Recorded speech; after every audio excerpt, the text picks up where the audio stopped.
Hi everybody, welcome back to The Fetal Position, episode number 8. In this episode, I'm going to be dissecting a category of really powerful pro-choice arguments called arguments for bodily autonomy.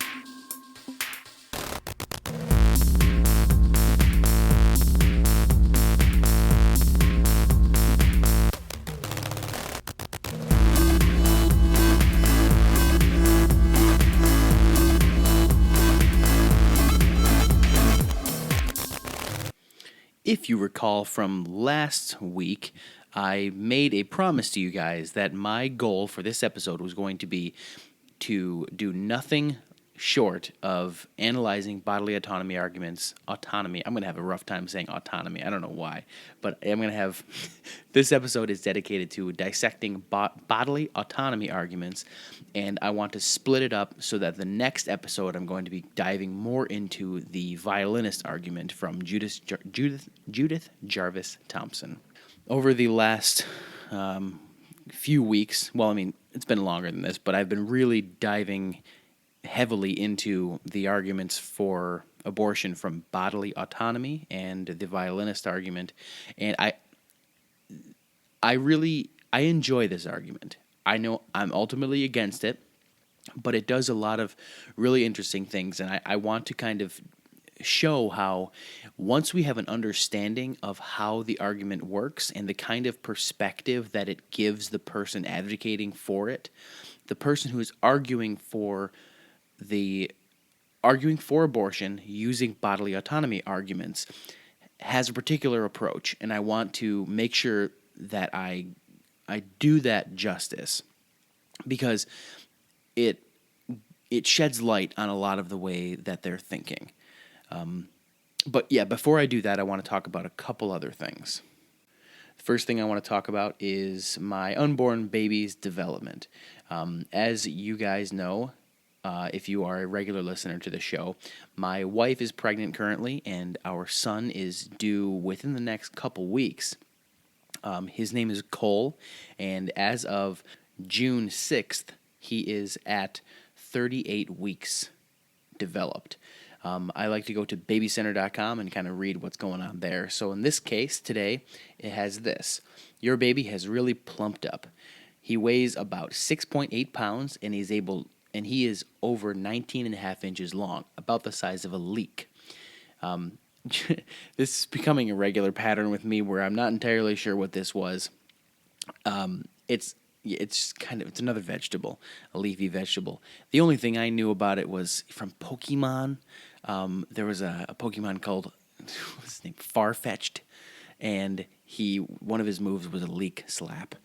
But that was all I knew about it before this. Anyway, I'm going to continue. He has a firm grasp, which you'll soon be able to test when you hold his hand for the first time. His organs have matured and are ready for life outside of the womb. As far as my older son, he is almost 2, so it's actually... His birthday's on the 18th, and Cole's due date is on the 21st, so it is possible that they might have the exact same birthday. I'm kind of banking on that they won't, but, who doesn't love a combo birthday party, right? So at this point, Cole is essentially he's ready to be born.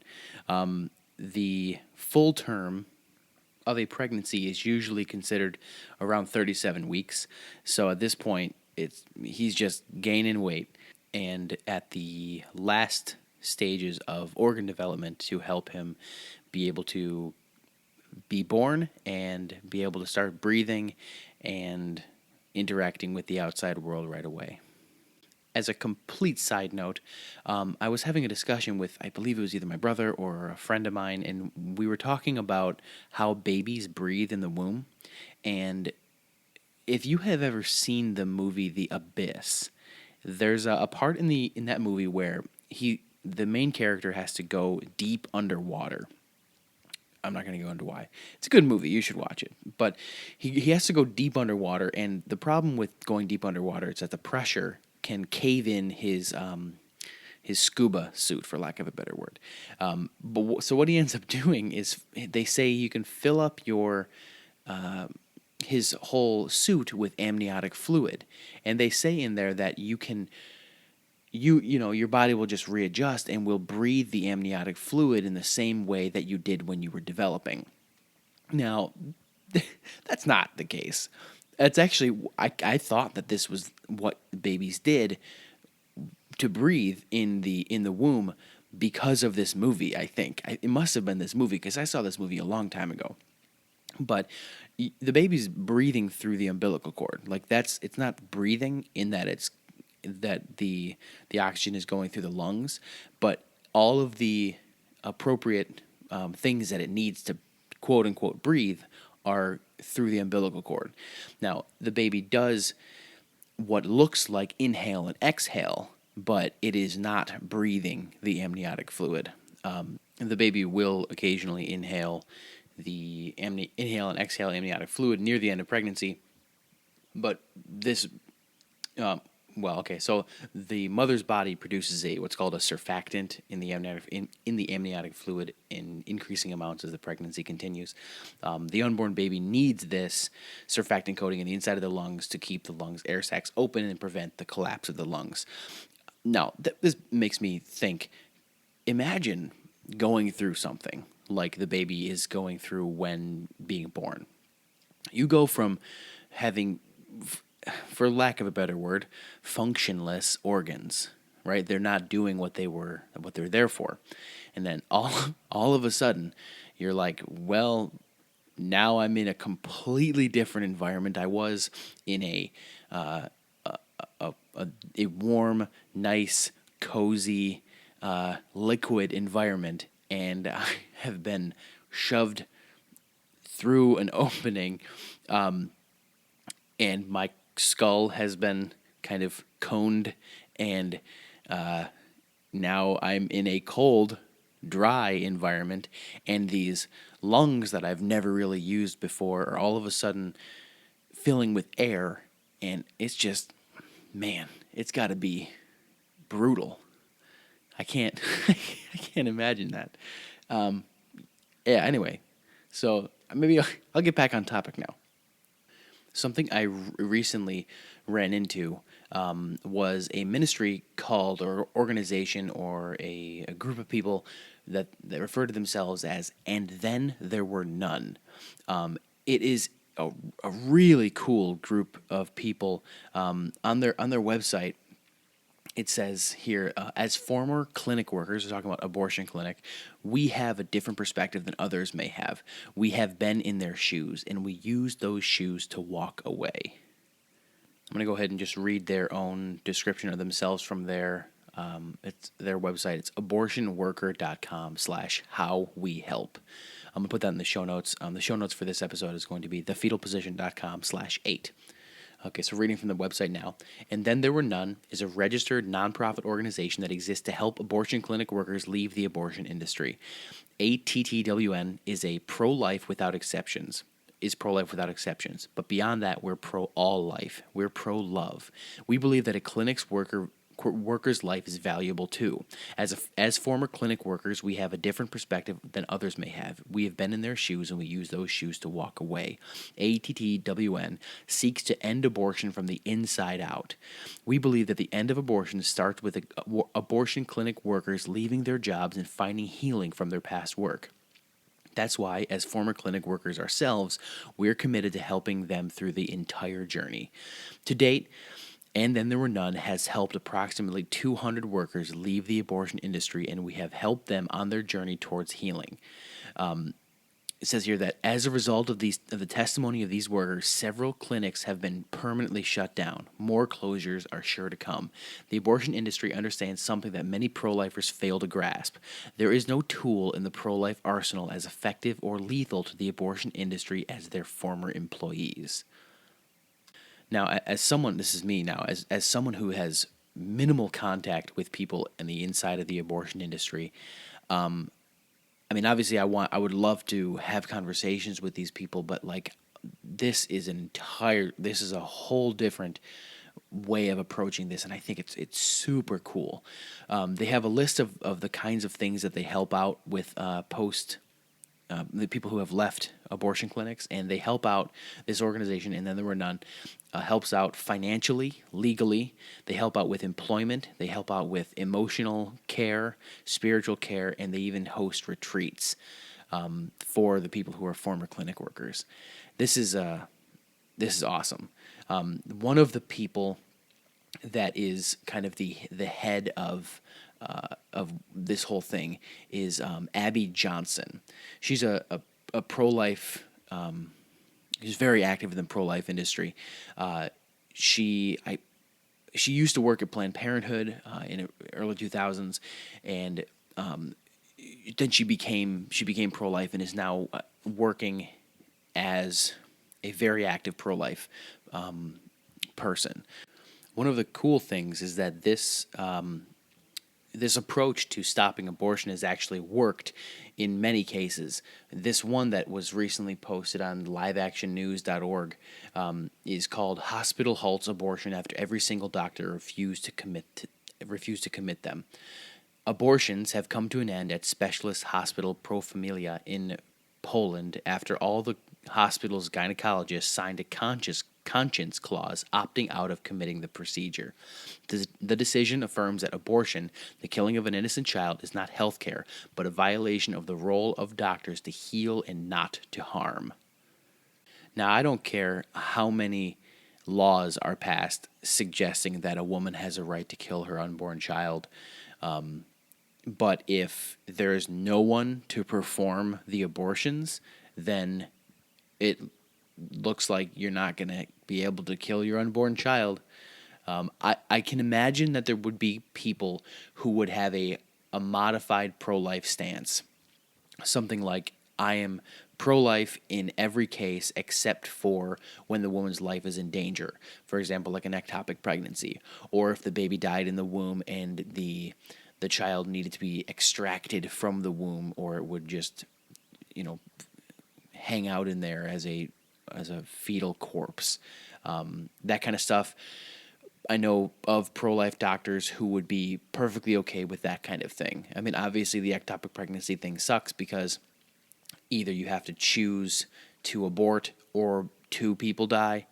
But obviously engaging in a medical procedure that saves the life of a mother who was going to die is a net positive. But yeah, anyway, so check out And Then There Were None at abortionworker.com. I'll put that also in the show notes. Again, thefetalposition.com/8.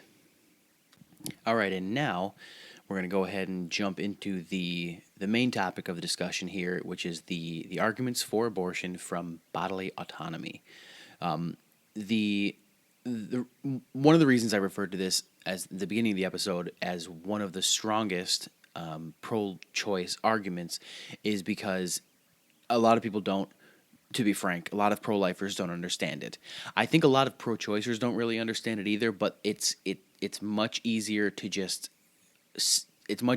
say that a woman has a right to do whatever she wants with her own body and to just defend that than it is to pick it apart and fully understand it. Like I said in the first episode, we have two ways to approach the topic of abortion. We have to ask the question, what is the unborn, which is a scientific question, and how does the unborn, or what gives the unborn value? What gives human life value? The arguments for science, or from science, for the humanity, the full humanity of the unborn are incredibly strong. In fact, I'm going to be writing an article for Richard Bushy's website called ThereforeGodExists.com on the science of how we know that the unborn child is in fact a biological human. I'll be touching on that once I finish that article. I'll be able to I'll have all my thoughts in a row to be able to translate that both into an article and into a podcast for the show here. But just suffice it to say that the pro-life argument from science that the unborn child is biologically human is very strong. The next question is philosophical, and what gives us value, or can we kill the unborn child? the bodily autonomy arguments are interesting because, for the most part, the arguments assume, just for the sake of argument, or potentially because the pro-choicer does believe this, they assume that the unborn child is in fact valuable, is a human being, is a human person, but they are arguing for the right to kill the child anyway. And that is because the woman's bodily autonomy supersedes the child's right to life. To be honest, if I was pro-choice, I would probably never talk about the science of the biology behind unborn development, because I would much rather just, plant my flag at a very philosophically robust pro-choice argument, like a bodily autonomy arguments, or the analogy from the Violinist that we're going to be getting into next episode. This is probably because I would just see it as something like a retreat, but not a retreat that's necessarily unwarranted. It's a retreat to a very strong foundational principle. And if you know anything about debates and trying to persuade people, is that it's easy to persuade someone when they don't have a grounding philosophical principle underlying their belief system. Because if they just believe something because either, their parents believed it, or because they heard a story about it once or twice. Like, for example, a few years ago, Donald Trump, before he officially ran for president, he was being interviewed on his position on abortion, and he was pro-choice, and he had changed to being pro-life, and the reason that he gave was because a friend of his was pregnant, and her husband didn't want the baby, but then she went forward with the pregnancy and then had the baby, and he said that the father of the newborn baby saw the child as the apple of his eye. Now, that's a nice story, but that just shows that if that particular principle, or if that particular story persuaded Donald Trump to go from being pro-choice to pro-life, he did not have any sort of foundational principle whatsoever to be either pro-life or pro-choice. And that's concerning because I think that has not changed, but I'm not going to talk about Donald Trump any more than that. So for the most part, when you're having a discussion about abortion, either on the internet or with a friend or someone, unless they have done a fair amount of reading, or they've gone to an introduction to philosophy class, or had some kind of ethics built into a college course, they will not have heard of the Violinist or bodily autonomy arguments. Usually it will be that the unborn child is not human or not a person, and you'll probably end up talking about those SLED criteria: the size, level of development, environment, degree of dependency, for a lot of your conversation with these types with a pro-choice person who has not heard of these arguments. But you will, in fact, run into these. And I think these make for the best discussions because I like thought experiments, and because it's philosophy, of course, you got to have a lot of thought experiments. But at the same time, this gets into the fundamental nature of what the responsibility of the woman is in pregnancy. And if they're granting the full personhood status of an unborn child, they've already done 97% of the work you would have had to do with someone else. So I like this because it gets into the meat of the issue, in which you thought the meat of the issue was trying to make it so that the pro-choice person understood that the unborn child was human, and then you thought it was that the unborn child was a person. Now it's just what rights did the woman have when compared to the rights of the child? So like I said earlier, I don't think a ton of pro-lifers understand the bodily autonomy arguments, but one of the most important things that we can do as human beings that are striving for intellectual integrity is to do our absolute best to understand the arguments presented by our opponents. In fact, it's possible that your opponent may not understand the bodily autonomy argument as well as you do. And it is okay, from my perspective, it is okay to have a better understanding of it, strengthen their argument, and then beat it down. Because just showing that you can beat up their argument isn't... It's a good thing, obviously, because if the person... if you're having a genuine discussion with someone who is willing to change their mind on the topic and they're not presenting the strongest case, well, your job has just gotten much easier. However, if you want to really persuade the person, build their argument up, make it better. I've done this with a couple of times when it comes to somebody who would say the unborn child is not human, or the fetus is not human. And I would say, no, it is. Universal biological consensus shows that this is human. I think you mean that it's a human being, but it doesn't have inherent moral worth. It is not a human person. Yeah, that's what I meant. Oh, we're just debating semantics now. Yeah, okay, so great. I strengthened your argument, and now let's go on from here. So I think it's a cool thing that we can do when it comes to having genuine discussions with people, because if we want to show that we are... that we understand the argument and that we are knowledgeable on the topic, this is a good way to do it. Not that that's the only reason to do it, but it is a good thing to help people have a better understanding of the strongest form of the argument so they can see why it doesn't work. So as I mentioned earlier, in nearly every introduction to philosophy course on university campuses, everybody reads, when the topic of abortion comes up, everybody reads Judith Jarvis Thompson's Violinist analogy. I've actually had 4 or 5 people within the last couple of years tell me that they heard this argument and that they wanted my perspective on it. At the time, it was through text message. I just gave them a couple of ideas, because I didn't really have anything formally written or anything like that.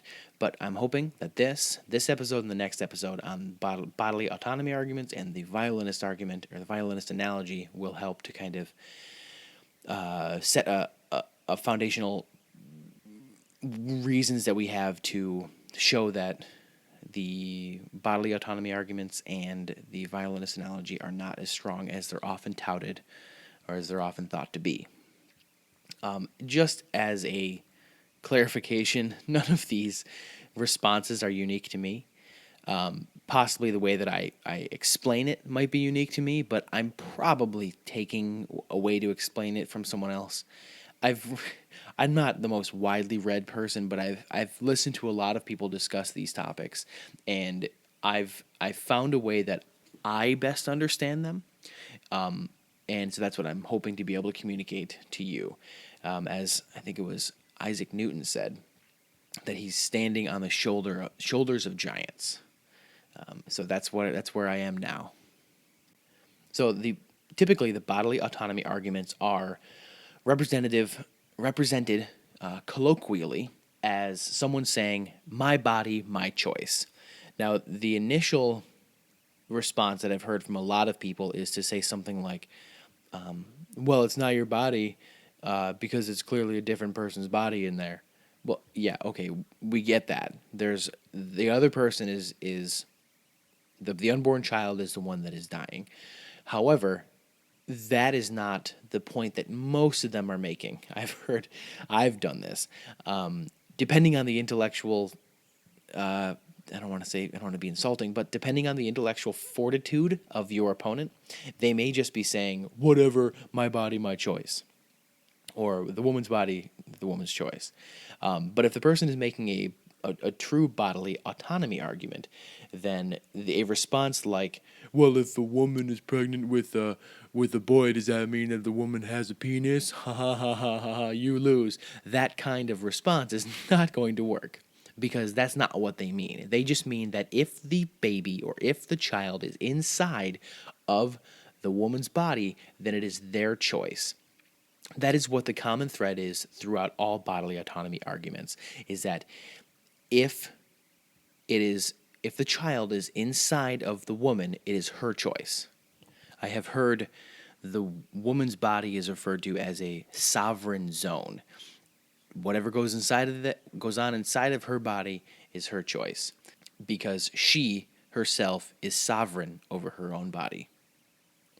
if you notice, when you're having a conversation and someone brings this up, and they mention that they are for abortion until viability, that usually the more philosophically robust person would make the clarification that they are maintaining the woman's right to expel the the unborn child from her body at any point during pregnancy.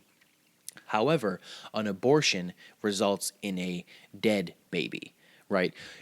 If the child is after viability, there has to be something else taken into account because you can't just let the child die on the table. Now, if you're someone like Kermit Gosnell or something like that, they would argue differently, but I think that they are horrendously wrong. But the person that is arguing this way will make the clarification that viability. As I've said in earlier episodes, viability is a measurement of technology, not a measurement of human value.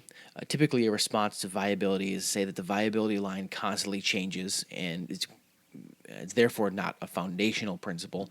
But even if it wasn't variable, it would still be a version of the level of development argument. And that's what I talked about in episode 1 with SLED. But it's more complex than that. It's not just level of development because like I've said a couple of times, from the bodily autonomy argument perspective, the woman has a right to do what she wants with her body all throughout pregnancy. To them, aborting before viability is fine, and removing the child after viability is fine. But because it's after viability, the responsibility of the person, or at least the doctor performing the forced premature birth, because the child does not die like the child typically will die in an abortion. The responsibility of at least one party involved would be to make sure the child receives the adequate life support because they are after viability. Either way, it is her body that takes ethical precedence over the life of the unborn child. If the child isn't viable and dies, so be it from their perspective. If a child is viable and can be placed on life support, so be it. Viability to the pro-choicer advancing a bodily autonomy argument is all about whether or not the child is dependent upon the mother for survival. The logic of the argument is this: abortion is a woman's choice to do what she wants with her own body. Second premise would be it is permissible to do whatever you want with your own body. Therefore, abortion is permissible. I put it in sort of like a deductive argument because, for me, I like to do that because it really goes to the heart of the issue. Because a lot of times, someone can say a lot of words, but not a lot of them mean something, because they're not saying it in a way that would be considered like a logical flow of thought.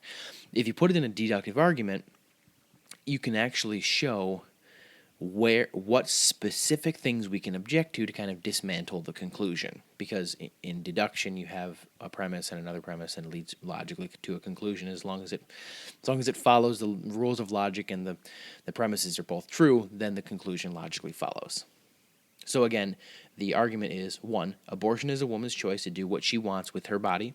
2, it is permissible to do whatever you want with your own body. 3, therefore abortion is permissible. Now, the first premise, abortion is a woman's choice to do what she wants with her own body. We can let that one go. We can just grant that one for the sake of argument, because it's where it currently is. What's what the law currently says about abortion. It gets complicated when it gets into viability, but for the sake of this argument, let's talk about what it is like when a woman chooses to have abortion before viability. So let's talk primarily about whether or not it is permissible to do whatever you want with your own body. Now, for me, I'm a libertarian, so when I first read the idea that we should analyze whether or not we should do or whether or not we can do what we want with our own body, threw up a little bit of a flag for me, because I'm like, well, I'm not, as a libertarian, like I would defend your right to do really stupid things to yourself.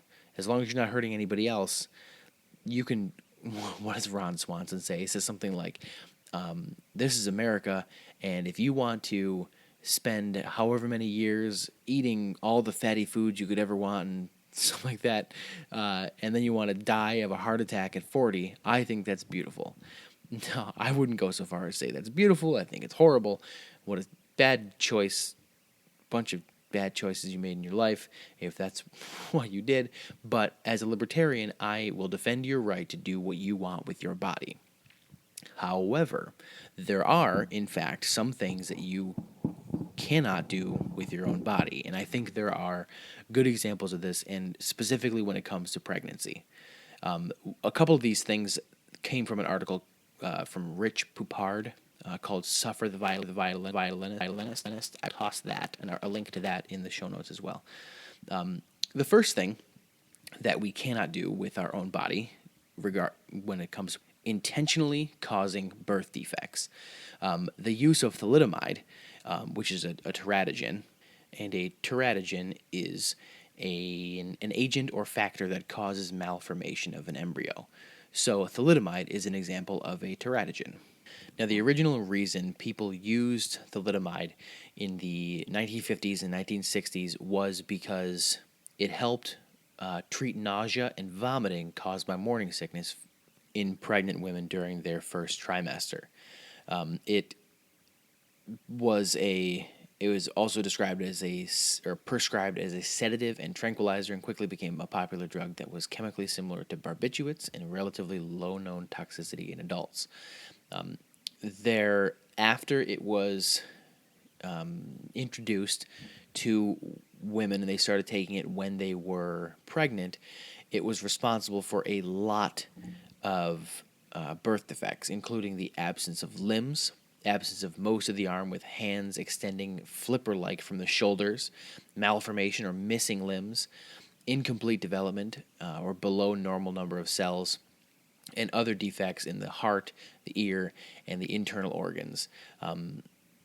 So this was a pretty significant problem at the time, because it was, on one hand, you had the mother's morning sickness, and on the other hand, you had the child being born with lots and lots and lots and lots of birth defects.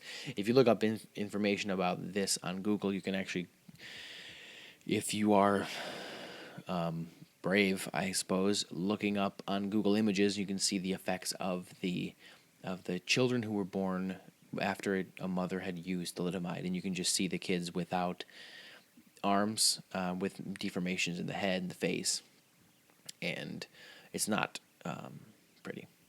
So when it comes to thalidomide, I think that is a perfect example of something that a woman should not do to her child while the child is in her womb. If the woman truly had full control over her body during pregnancy, if the bodily autonomy argument, or the second premise in the way that I formulated the bodily autonomy argument, was true, then she would have the complete right to be able to do that, to be able to take thalidomide for her morning sickness, right? Seems to make sense. But I don't think even the most hardcore pro-choice person would suggest that you can take medicine that, especially when there are other options available, that you can take medicine to relieve your morning sickness that ends up resulting in your child with severe congenital defects. And there's another example too. It's a drug called Accutane. It's a form of vitamin A, and it helps reduce the amount of oil released by your oil glands in your skin, and basically helps treat acne. And if you go to drugs.com, underneath the important information section, it says Accutane can cause severe, life-threatening birth defects. Never use Accutane if you are pregnant. Women of childbearing potential must agree in writing to use 2 forms of birth control and have regular pregnancy tests before, during, and after taking isotretinoin or Accutane. Now again, if a woman had full bodily autonomy to be able to do whatever she wants during any point in her pregnancy, I don't see why this isn't something that a pro-choice person would object to. It seems to me they should object to the FDA and say, no, screw you, Federal Drug Administration. We have bodily autonomy. We can do whatever we want with our body at any point, and it doesn't matter if we are pregnant because screw you. And our bodily autonomy is more important than the life and or health of the unborn child that we may or may not be carrying. Get your legislation out of my womb, right? Is that how it goes? Another fairly obvious example would be drug use, alcohol, smoking while pregnant. These are things that have known effects that can result in the child having deformities or having missing limbs or having other major problems. And we do not approve of women who are doing this because because it's bad. You don't do it. But somehow it is okay for the woman to be able to kill her child instead of just injuring them. Now, a brief response to that may be something along the lines of, no, well, you can't do drugs or take Accutane or thalidomide because the child will be affected long term in a very bad way, and then the quality of life will go down, and that's bad. Whereas in abortion, the life never began. Well, okay.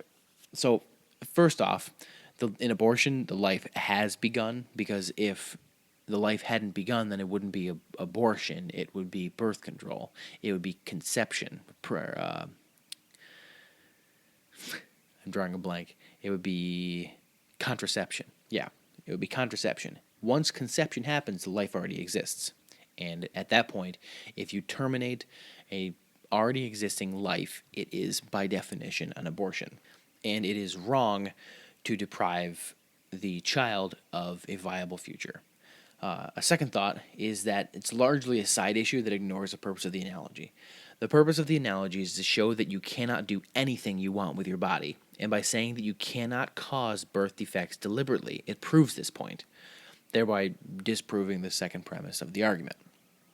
Right, so if they want to fight you on it and say, well, no, you can abort, but you can't do these other things, they've granted your premise, right? They've granted your whole entire objection to the argument for bodily autonomy. There are a handful of analogies here that are helpful as well. The first one is one that I think I heard on Life Report when they were interviewing Trent Horn on the Violinist. I think it was Violinist. He said that, let's imagine that we have a test tube child in an incubator. He's 23 weeks old, so he's 23 weeks into development. Can we kill this child? You would say, well, no. Why would you kill the child? But so let's imagine we take this child, and if we have the technology to do it, we transfer that child to a woman. What about now? Can we kill the child now? And you want to maintain consistency and say, well, no, just because it's in a different spot doesn't mean we can kill it. But the bodily autonomy argument would suggest that yes, you can in fact kill this child when it is transferred into the body of a woman. So you were unable to kill the child before, but now that you transfer it into a woman, suddenly you are able to you're morally permissible to kill the child. To use a comparison from David Lee, the executive director of Justice for All, he says that the birth canal has now become the new Mason-Dixon line. So for those of you who are unaware or don't remember it from school, the Mason-Dixon line was originally the boundary between Maryland and Pennsylvania in the U.S. In the pre-Civil War period, it was regarded, together with the Ohio River, as the dividing line between slave states south of it and free soil states north of it. So basically, if a slave was below or south of the Mason-Dixon line, he was not a free citizen. Once he was above the Mason-Dixon line, he suddenly became a free citizen. According to this comparison, the birth canal is now the new Mason-Dixon line. You are virtually, you are at best subhuman before you are born, and then all of a sudden when you are born, even after viability, then you are now a protected individual. I just like that comparison. A final analogy that I want to give here is one that I really like a lot, and it's because I think it gets into exactly what is meant by a woman having a particular right over her own body, even after birth. All right, so let's imagine a woman who, with a group of her friends, goes on a ski excursion to, let's say, Antarctica. Let's say they're extreme skiers and they really just want to go to this one particular super awesome ski vacation that's really super secluded away from everything. At the time that she's going there with her friends, she does not know that she's pregnant. Let's say she's a month pregnant. While she's there, she finds out that she's pregnant and thinks, okay, well, whatever, no big deal. I'll just have an abortion when I get back. However, she and her friends get snowed in, and because it's Antarctica and it's always snowy, they get snowed in real bad. And there's nobody there, but they have enough supplies to be able to last them, let's say, a year. So what happens is she gets more and more pregnant, obviously. Well, not more and more pregnant because you're pregnant either way, but she gets bigger and bigger. And the intent that she had was to abort the child. But she can't do that because she doesn't have the ability to do that. And none of her friends are doctors, and they don't have the appropriate equipment. So she gets past the point of viability. They still have not been rescued. She gets to a point where she gives birth. And she didn't want to do this. This is an unwanted child. She didn't want anything to do with this baby. It's going to ruin her life. She can't go back to college now. All the typical kind of the responses to why a woman should be allowed to have an abortion is what she's currently going through. I'm not trying to make light of the situation, obviously, but it's not a great situation. However, she has a newborn infant with her right now. The only source of food for this infant is breast milk. Does this woman have a moral obligation to breastfeed her infant? It would seem that she obviously does. Let's say there's no bottles. The child can't get up and get a sandwich. Like I said, the only source of food is the woman's breast milk. It seems to me that even though it is her body, her choice, she does in fact have a moral obligation to do something. In this case, feed the child using her breasts. And the food that is designed, whether by evolution or by God, is designed to feed a newborn child. Now, if the rescuers come back, let's say a year after it started, and then the child has been dead for a month, and they say, what's going on here? Like, why is this child dead? And then the woman says, well, I didn't want to use my breasts to feed the baby, so the baby died. That doesn't really seem like a super awesome justification as to why you allowed a newborn baby to die, because it's your body, your choice. So it doesn't seem to be a very good reason for the woman in the cabin to use her breast milk to feed the baby. It doesn't seem to be a very good reason to say that you can take thalidomide for morning sickness. There's not a good reason to be able to take Accutane if you have bad acne. So it seems to me that it is relatively obvious that when someone says it is my body, my choice, I can do whatever I want with my body, this seems to be patently false. In cases where the child is going to suffer needlessly or die even after the pregnancy is over. All right.